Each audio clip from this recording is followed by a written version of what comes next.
Assalamualaikum warahmatullahi wabarakatuh. Perkenalkan, nama saya Jimmy Chandra dari Program Studi Ilmu Hukum Fakultas Ilmu Sosial dan Ilmu Politik Universitas Maritim Raja Ali Haji. Dan semester akhir dari mata kuliah kriminologi. Di sini saya akan memaparkan hasil naskah jurnal yang berjudul Tindak Pidana Kekerasan Seksual, Penanganan, Perlindungan, dan Pemulihan Hak Korban. Jadi di sini saya akan menjelaskan tentang latar belakang, permasalahan, dan metode apa yang saya gunakan. Latar belakang.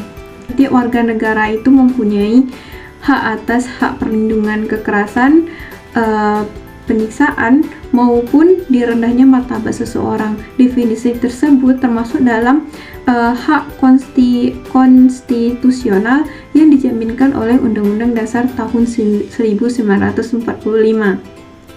Nah, kekerasan seksual adalah kejahatan yang melawan hukum dan mengganggu ketentraman masyarakat serta melanggar hak asusila.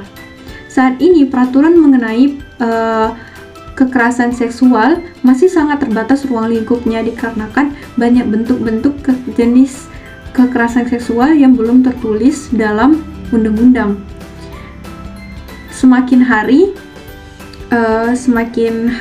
semakin banyaknya jenis kekerasan seksual ini. Jadi di tahun 2016 ini muncul argumentasi berupa ingin membentuk dan mengesahkan RUU PKS ataupun rancangan undang-undang penghapusan kekerasan seksual.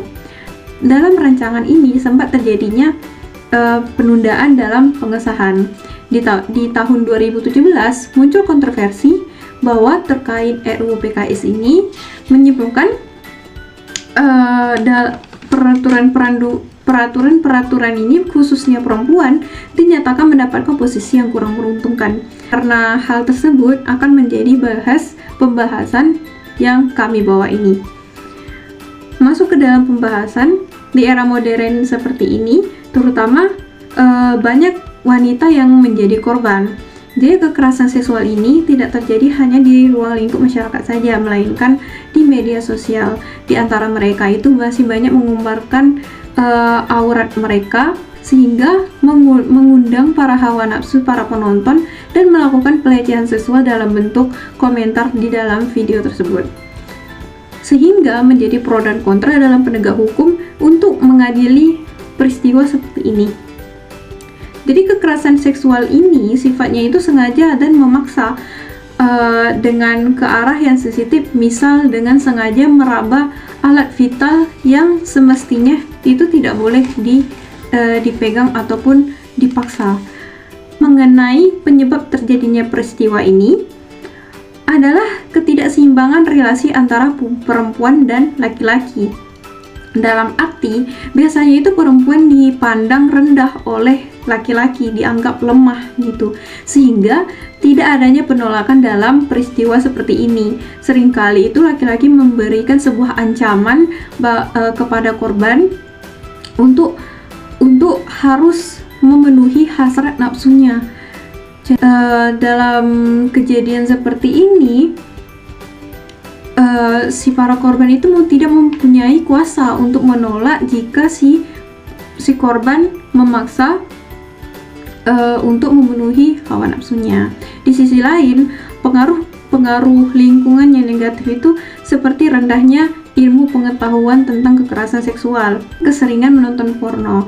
Jadi menurut penelitian, ketika seseorang melihat dan keseringan menonton film porno, itu akan menimbulkan hasrat nafsunya dan menimbulkan rasa ingin mencoba, rasa penasaran, sehingga si seseorang itu tidak mampu menahan hasrat nafsunya dan mencari mangsanya dan memaksa untuk memenuhi hasrat nafsunya. Poin penting dalam pembahasan kali ini ialah pengaruh terjadinya kekerasan seksual. Kekerasan seksual ini kerap terjadi karena faktor internal dan eksternal. Internal yang dimaksud ini adalah fisik atau psikologis, yang lebih dasarnya itu pemikiran seseorang. Di pemikiran seseorang kita harus menanamkan bahwa kekerasan seksual itu berupa kekerasan yang terhadap ke vital, berbagai macam bentuk kekerasan. Hal ini sangat berpengaruh karena banyak yang menjadi korban kekerasan seksual ini karena orang yang belum paham tentang kekerasan seksual ini. Tidak kerapnya dan tidak anehnya itu bahwa dalam penelitian kebanyakan yang mengalami kekerasan seksual ini adalah anak-anak yang di bawah umur yang belum ditanami oleh pemikiran bahwa bahayanya kekerasan seksual ini. Jadi faktor eksternal yang dikatakan ini adalah yang dimaksudnya itu keluarga, lingkungan sekitar, dan media sosial. Maksud di sini kurangnya komunikasi antara keluarga, anggapan di mana benar dan di mana yang salah gitu. Di sisi lainnya ada pengaruh lingkungan sekitar. Nah, di dalam masa pubertas biasanya itu mereka tuh yang rasa ingin tahunya itu bergejolak gitu, dan diakibatkan oleh media massanya juga karena yang tadi saya bahas, keseringan menonton film porno dan pengaruh teman-teman. Dan faktor lainnya itu ada sudut pandang. Biasanya tahta laki-laki ini lebih tinggi dari tahta perempuan.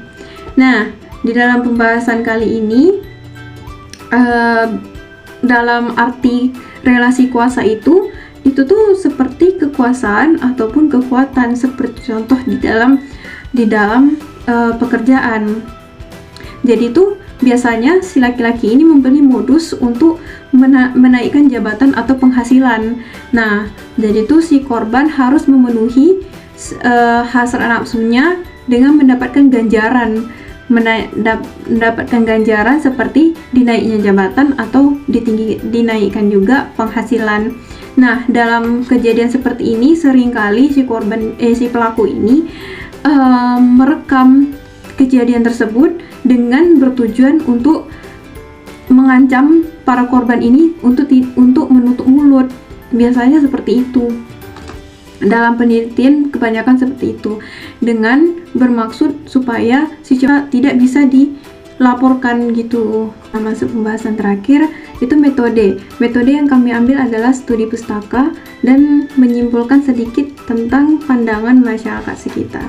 Sekian dari saya, Jumi Chandra. Mohon maaf atas kekurangannya. Saya tutupi dengan wassalamualaikum warahmatullahi wabarakatuh.